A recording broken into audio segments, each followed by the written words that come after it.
And we're back with our interview with Anna Nicole. Just give us a moment to contact her.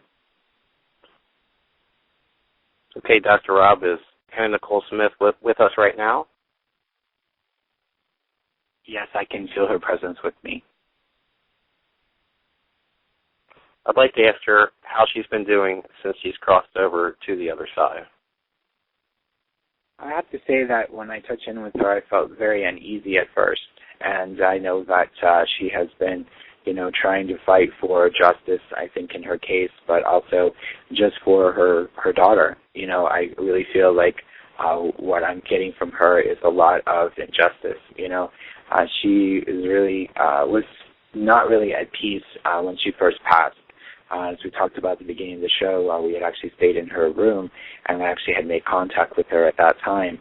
And she feels much more peaceful to me this time around than she did originally. But I would say that there's a lot of unanswered questions surrounding her passing that she really is anxious to get out there.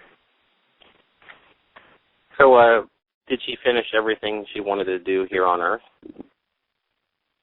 I would say that when I touched in with her, I felt a sense that she really wanted to be there for her daughter, but she really felt like, she really messed up her daughter's life, Danny Lynn, had she stayed alive. So there's kind of an irony there that, she wanted to be there for her, but at the same time, she knew that she was bad for her overall, and I think that what I'm feeling from her is that she's satisfied, the fact that she was, that she died, but that she felt like she pretty much accomplished everything.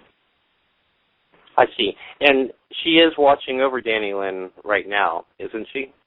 She is. That's one of the first things she flashed before me was her daughter's picture, and she's, there with her. She says that she came to her after her passing and played with her many times, and she says that what she can see, Danny Lynn has a very happy life, and she's very grateful for that. She was very worried, I think, at some point whether she would actually lose, Danny Lynn completely, but it appears that her memory is being kept alive with Danny Lynn, and she knows who her mommy is, and she's actually seen her in the flesh or in the spirit world. Danny Lynn has, and has had several conversations with her mother. So, they're still very much connected, even though Anna's been gone for a couple of years now. And what does she see in the future for Danny Lynn? And is there a type of message that she would like to give to Danny Lynn at this time? I think that what I'm getting from her is that she sees her as being a very happy childhood, growing into a very successful adult. She says that, monetarily she'll never worry about money, and that's something that made her very happy. She said that, one of the things that she was worried about before her passing is that she was extremely concerned about money. And now that she's gone to the other side, she says that she's actually worth more to her daughter now that she's on the other side than she would have been had she remained alive. And as far as what she's telling me with Danny Lynn, she says that she will not go into the entertainment business. She's going to stay completely away from that. She sees her as an artist, and I think she's telling me that's something that she's going to be known for in the future. She says she's going off to art school, and so whether that's drawing or graphic design or whatever that may be, she says that she's very artistic and she's very much interested in the arts, and so that's something that she will pursue as an adult. I'd like to ask her how she feels about the court case that went to the United States Supreme Court. When you ask that question, she's smiling at me from the other side, and she feels very vindicated in the fact that her name was given to this court case, and that she always wanted to be famous. And she says now that no one's ever going to forget about her, the former stripper. She says, and she says that no one respected her when she was alive, but even in 100 years from now, they're going to be reading about her story and about how she was able to make it to the Supreme Court. She says that eventually they will find in her favor, although they haven't made a total victory on her part yet for her estate, and she's more worried for her daughter than anything else. She says that she just wants her daughter to be, in the best position possible. And she says that there will be money coming in the future for her daughter, and that makes her very happy. That sounds great. And I'd like to ask her if she has any contact with her two other husbands that have passed too, Billy Smith and J. Howard Marshall. Her first husband, Billy Smith, and her are very close on the other side. She always loved him, even though they could not get along, due to alcoholism on Billy's part. It does give her great satisfaction that when she did cross over, she was able to see him again and to make contact with him again, and that made her very happy. Now, as far as, Howard Marshall is concerned, she's close to him, but they're not connected in a spiritual way. That was a relationship that she says was a mistake on her part. She says that, she shouldn't have sold out the way she did, but she was just in such a desperate situation, and he offered her so many things, she says, that it was impossible for her to turn down. She says that she came from such a poor place that she never wanted to be poor again, and she saw, Howard as a way to overcome that for life. And, even though he was older, she was very much in love with him, but he really took advantage of her in many different ways. Wow, very interesting. And I'd like to ask Anna if she has any contact, if she communicates to her husband, Howard Stern. She really says with him that really wasn't a marriage. That was something that Howard had manipulated her into in order to try to take advantage of her even further. She's very unhappy with Howard Stern. She says nothing but negative things in regards to him. She's actually calling him a murderer. Whoa. And how about his son, Howard Jr.? Well, with Marshall's son, Howard Jr., they don't speak at all on the other side. They have nothing to say to each other. With that relationship with Pierce was definitely a traumatic experience on her personally. And she just wanted what was promised to her, because that's what she keeps telling me. And, connected to Pierce, Marshall, she just shakes her head. He was very jealous of anybody who was close to his father, she says, and he pretty much made her life a living hell for the last few years of her life. He says that, because of that lawsuit and because of all the things that happened, it kind of led up to her passing. Okay. And I'd like her to tell us about the day that she died. How did you die exactly? Well, I'm going to go back to her original statement that she says she was murdered. And she says that, this wasn't a suicide. It was a planned out, calculated, act. And she says that it was very much a part of, Howard and his plan to kind of take over her life.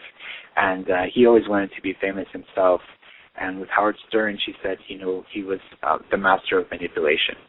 She says to me that, for the whole time that he knew her, he was always manipulating her into doing things that she never would have done originally.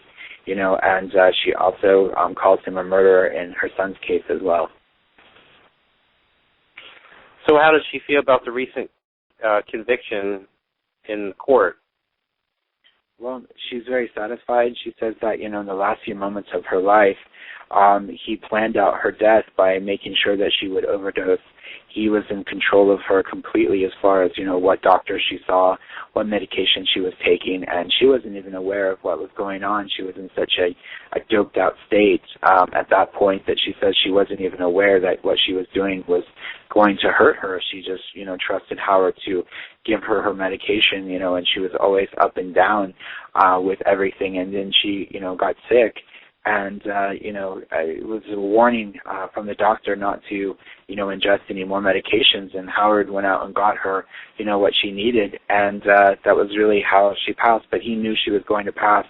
And she says that he basically left her when she was barely breathing and just walked out and just went about his day. That sounds awful. And what motive would Howard Stern have for killing you?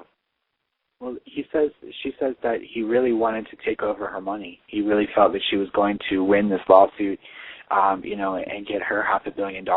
And he knew that if he could control her, completely, that he would be able to gain control over that money.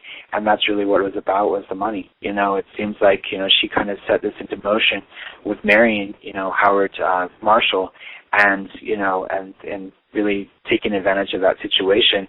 And in the end, it kind of just blew up in her face, and the fact that she was actually the one who was, hurt by it. She says that Howard arranged for her son's death as well, and so that he can continue to control her. And she says that he gave her son Daniel the medication. It was the first death connected to him, and he actually gave him the medication knowing that it was going to kill him as well. And he kind of just repeated the same thing with Anna when she was ready to die. And was there anyone else besides Howard Stern involved in this double murder? Well, she says that there were a lot of different lawyers that knew what was going on. Howard went to several doctors to get these medications under false pretenses, she said, so that he could, continue to keep her doped up. And that's the word she uses. I don't know why she's using that word, but I just know that's my feeling connected to this story. And she says that it was all about taking out Daniel because she knew how close he was to her and how much he meant to her. And he knew that if he took Daniel out of the picture, that it would, send her into a tailspin. And he expected her to die, within 6 months after Daniel's passing. He had no idea that she would stay alive, for a few more years, and suffer the way that she did. It's something that she says that, Howard Stern is eventually going to pay, and because he was convicted, of supplying the medication to her, that does gratify her, but she really was, hoping that he would be charged with her murder and not get off on such a light sentence. Is Daniel with you on the other side, Anna? I do see him on the other side with her. They're holding hands, and she's really very happy to be reunited with him. It's one of her greatest joys was, having him in her life. And when she lost him, she says that she kind of just lost a part of herself, and she never really recovered from it. With that said, he's really, a very quiet soul when he was alive, and now that he's on the other side, he's, stepping forward, but I feel like he'll be giving us a message in just a few minutes. With Anna, she just keeps repeating murder, murder, murder, murder, and I think it's important for us to, acknowledge that, at least on our show, so that, she can get some kind of justice by her being able to tell the truth. I think that's one of the reasons to do these shows with the Dead Stars, is to, give their message, to the people. I think one of her greatest things was she was an entertainer, and she loved entertaining people and loved being before the people, and this kind of gives her that ability to reach out from the other side and to, kind of give her message again. I see, and when we come back from our break, Daniel will have a message for us? I believe so. I'm going to ask him to talk to us a little bit about his life and his death as well. I think one of the things that Anna wants everyone to know is that, she did her best, and she just was not aware of the last few years of her life. She says that it was kind of like living in a dream world, and when she passed, she wasn't really aware that she was passing. She was in this coma state where she was aware of things, but yet she was still, I don't know how to describe it to you. It's kind of like the living dead. That's how I feel when I touch in with her. And I know that, she basically choked to death from vomiting, from taking all the medications. She was sick, she said, but she wasn't really that sick to be on the medications that she was on. So when we come back from our break, we're going to be hearing more from Anna and also from Daniel. And I'd like to ask him if there's something he would like to say. Well, when I asked before our break and before Star Corner him to speak, he's very shy, I think, on the spirit world even. Just his personality when he was alive was very quiet natured, but he does give me the indication that he really just is. I think he's very happy that he's there with his mother and his father, and they're reunited together. But he just gives me that sense that he's disappointed with with what happened with his death. And I think that's one of the reasons why he came forward with Anna today, was to talk about his death. I see. So I'd like him to tell us about the events that led up to his death. He said that he was always a depressed kid, always quiet, and they took that as a depression. But he says that really, he just had a really tough life because Anna was always on the move, and he was more like her father than he was her son, and he was always looking out for her and worrying about her and taking care of her and trying to, protect her as best he could. And being such a young kid, it was very difficult for him to deal with all these stresses and all these problems. And he said that, it was Howard Stern who made sure that he went to the doctor and got him on medication. Okay, wow. So I'd like to ask Daniel, what was Howard Stern's motivation for causing your death? He says he wanted to control his mother. That's what he keeps telling me. He said, he really just wanted to control her, and he knew that as long as she was alive, that he would be the one to inherit any kind of fortune that Howard may, have claim to as the husband. Eventually it would all go to him. And he said that, it was one of his fears for her, that he saw, what was going to happen basically, and kind of knew that eventually, he would be out of the picture one way or the other. Wow, that sounds pretty crazy. I'd like to ask him, did he know that Howard was a bad guy when he was alive? He did. He kept telling his mother, you need to get rid of Howard, you need to get rid of Howard. He kept saying that to her every day, and, he said that, he would say it sometimes 10 times a day, 20 times a day to her, and she just, shook her head at him, like, I don't know how to describe it. So I guess she didn't exactly believe what a bad guy he thought he was or knew he was at the time? No, she didn't want to believe it because she just wanted to be loved, and that was one of the things when Anna was alive. He said that she was just seeking love and approval, and she felt like no one loved her and no one approved of her except for Daniel. And then when Howard started, really taking over her life and controlling her, that was one of the things he kept saying to her, well, I love you, I want you to be okay. And Daniel just, was very disappointed with his mother after all the effort and things that he had done for her, through the years and endured by her, to be kind of, rejected by her, to, for her to listen to Howard above him was really heartbreaking for him. Interesting. Then I'd like to ask Daniel, did you visit your mom after her death? Well, he says that, he was with her as she was passing. He was in the room with her. And after he died, he said that, he pretty much just hung out with her every day and just watched over her and tried to protect her even from the other side. And he would come to her in dreams and try to warn her about what was to come.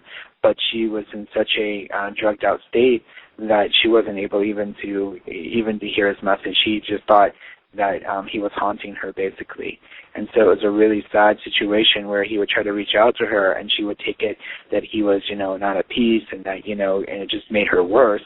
And so he stopped at one point coming to her in her dreams because he just saw that it was making her, lose touch with reality. Okay, and Daniel, do you feel that there will ever be justice? He says not in his case. There really is there's no way for him to get justice at this point. The only thing that he knows is that when Howard crosses to the other side, he'll be there to meet him, and I think then he'll have his justice. But he says that Howard is very haunted by all these murders, and he doesn't sleep at night, and he's really at the point of breaking down. After all these years and all the things that have happened, he didn't get anything that he wanted. And he says that Daniel says that for him, that is justice, to see Howard broke in the poorhouse, is justice for him. Well, that sounds good. And going back a little bit, when he visited his mom after his death, did he cross over first, or did he not cross over and he lingered and hung out around his mom trying to communicate to her? Is that what happened? I believe that's what he was saying to me. He crossed over, but he didn't go to the other side and stay. When we cross over, we kind of, go to heaven, and then we can do what we need to do. But it felt more like a haunting at one point, I think for the first year, or maybe 2 years, where he was just there 24/7. He never left her side. And when he actually passed away, he he wasn't really aware that he had passed at first. He was kind of just wandering around, wondering what happened, whereas his family had. He went back, to the places where they had been, and he didn't find them. And he says that for him was kind of frightening because he really wasn't aware that he had died. It was taken in such a quick fashion for him that, it was really more of a haunting than it was, anything else. And was there anything that anyone could have done to save you, Daniel? If his mother would have listened to him about Howard, he says that he would still be alive, and Anna would be alive, and they would be a happy family. He says that, that's the one thing that he regrets is the fact that his mom wouldn't listen. He says that she wouldn't listen to anybody, no matter who told her something. She was just closed-minded to him. She says that for him that was the saddest thing to see her in such a state, but she says that she really caused that to happen because she just wouldn't hear anybody's warnings. She didn't want to believe anything bad about Howard Stern, and she really just was living in a case of denial, basically. And Daniel, what were your final moments like? He says that he went to sleep, and all he knows is that when he woke up, he wasn't a part of his body anymore. And for him, he was kind of like that sleep state, that's a very deep sleep, and he said that he never really came out of it. He said that, he was just asleep and then woke up and he was like, oh my gosh, I'm on the other side, and not really aware of it at first, but yet knowing that he was looking over his body and, going to his funeral, of course, and it was very hard for him not to, have those feelings of abandonment, and he felt so alone and so by himself at the end of his life that he was just, he says that it wasn't a suicide, it was just him, taking too many medications and too much of a combination. He says that it was deliberate, what they had done to him, and he said even the doctors had known that he was going to overdose, and they kind of encouraged it. Those doctors in the Bahamas, he says, were more responsible for his death than Howard was. Really?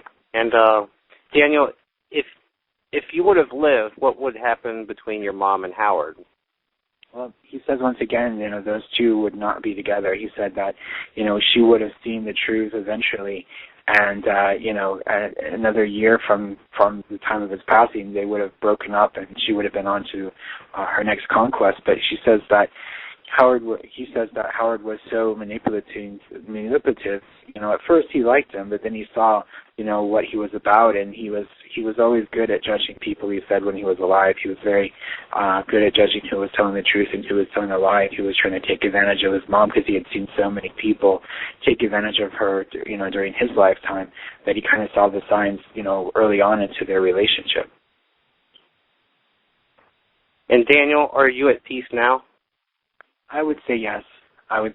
He feels much calmer now that he's with his parents, and especially his mother. He's happy that she's on the other side, but he is happy to be reunited with her and get to communicate with her every day. Their love is so strong that I see them being connected in past lives, but not only in past lives but in future lives as well. So I think those two souls will be souls that will stay together through the eternity. So that makes me very happy.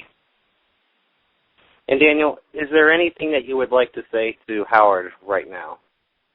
He says that, no matter how much time passed, that Howard, you're never going to forget what you did, and he's going to make sure that you don't forget. So I would assume this means that he's going to be coming to him and haunting him in his dreams especially, and make it very uncomfortable for him for the rest of his life. It's very, not really revenge, but it's just a reminder that you can't do things to people and think that you're just going to get by with it. He said that's very important for Howard to know, and he said that for him personally, it's going to be a mission of his throughout the rest of Howard's life to kind of be there to remind him of what he did and how he caused all the pain, not only for his mom, but for his sister and, for other members of the family. He says that his grandfather's on the other side with him, but his grandmother's still alive, and all she has is his sister, Danny Lynn, and that's all the family that she has left. And so it's very sad for him to see, just his sister alive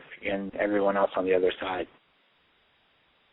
And Daniel, is your mother still with us? Yes, he says that she's still here with us. I'd like to ask her, do you believe that Larry Burkhead will continue to be a great dad?